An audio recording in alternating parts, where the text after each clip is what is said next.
Assalamualaikum warahmatullahi wabarakatuh. Perkenalkan, nama saya Novarianti dari HG4. Saya di sini mau memaparkan materi tentang dampak COVID-19 di sektor kesehatan. Jadi, pertama-tama kita akan mulai sedikit tentang COVID-19. COVID-19 ini termasuk salah satu virus yang bernama corona. Tingkat kematiannya cukup tinggi karena sudah banyak korban jiwa yang meninggal akibat virus ini. Di Indonesia juga kurang lebih sudah 900 orang yang meninggal dunia. Untuk di dunia itu sudah kurang lebih ribuan orang yang meninggal dunia. Lalu pasien yang positif kasus corona itu sudah mencapai 13.645 orang. Sedangkan pasien yang sudah dinyatakan sembuh itu baru 2.067 pasien. Jika ini dibiarkan terus-menerus, maka akan banyak sekali masyarakat yang akan terkena.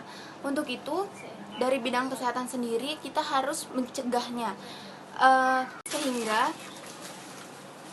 banyak cara yang dapat kita lakukan untuk mencegah penyebaran COVID-19 ini. Salah satunya itu harus selalu menerapkan physical distancing, yaitu menjaga jarak minimal 1 meter terhadap orang lain, memakai masker jika kita mau keluar rumah, selalu mencuci tangan ketika habis berpergian, membersihkan lingkungan rumah, membereskan benda-benda yang ada di sekitar rumah, sehingga bila kita sentuh itu sudah terjamin kebersihannya.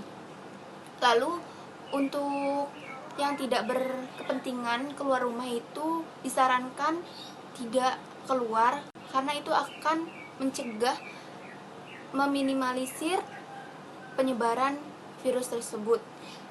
Bila keluar rumah pun juga harus memakai atribut yang lengkap seperti masker, sarung. Melakukan isolasi mandiri itu pasti sangat membosankan. Namun kita jadikan semua itu menjadi hal yang positif saja. Kita ambil hikmahnya dari wabah ini.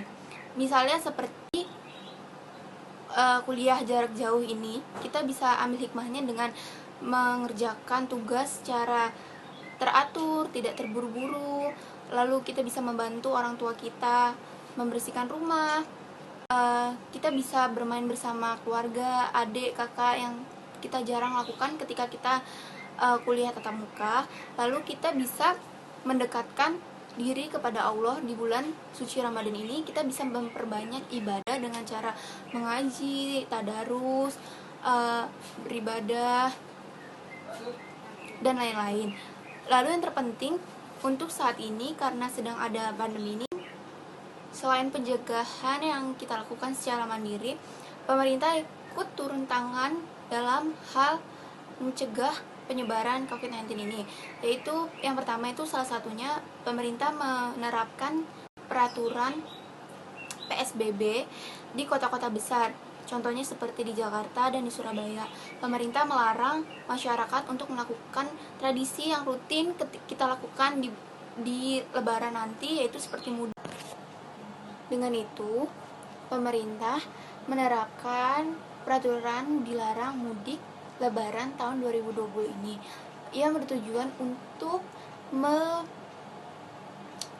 penyebaran peraturan yang telah ditetapkan oleh pemerintah sebagai pemimpin kita. Dan untuk menyikapi pandemi ini, kita sebagai umat muslim harus selalu berdoa, meminta perlindungan, ibadah yang tekun, mengaji, dan hal-hal yang berbau positif lainnya. Lalu dalam menyikapi hal ini kita harus selalu bertawakal. Allah berfirman pada surat At-Taghabun ayat 11 yang berbunyi, A'udzubillahi minasyaitonirrajim, Bismillahirrahmanirrahim, ma asoba min musibatin illa biiznillah wa may yu'min billah yahdihi qalbahu wallahu bikulli syai'in alim.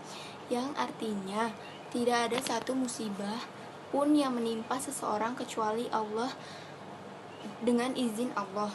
Dan barang siapa yang beriman kepada Allah, niscaya dia akan memberi petunjuk kepada hatinya, dan Allah Maha mengetahui segala sesuatu.